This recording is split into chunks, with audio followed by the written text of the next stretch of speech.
Narito po ulit ang update natin para sa lagay ng ating panahon ngayong tanghali po na October 17, 2023 na kung saan sa ngayon ay nananatili po na walang anumang sama ng panahon dito sa loob ng ating area of responsibility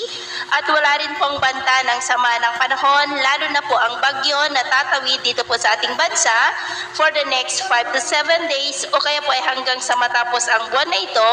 ay storm free po tayo. Base po yan sa ipinapakita ng forecast model na atin pong ginagamit.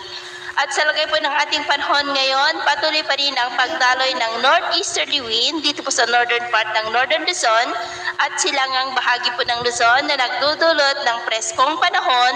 lalo na po yan sa madaling araw. At sa lagay ng ating panahon ngayong tanghali ay generally fair weather po sa malaking bahagi ng ating bansa maliban lamang sa mga tsansa ng maulap na kalangitan na may mga pulupulong pag-ulan dyan sa may Batanes, Babuyan Island, Tugigaraw, Aurora, Quezon, Camarines Norte, Naga, Sorsogon, ilang bahagi ng Samar, Leyte, Bohol, Cebu, Dumaguete,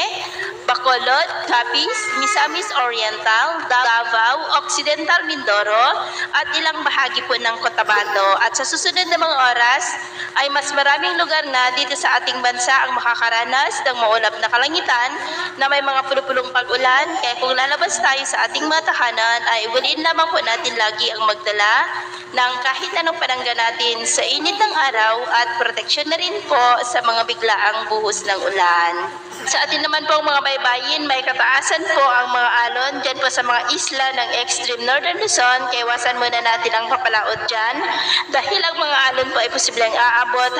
hanggang po sa 1.5 to 2 meters height. Kaya iwasan muna natin ang papalaot dyan sa mga may kulay pula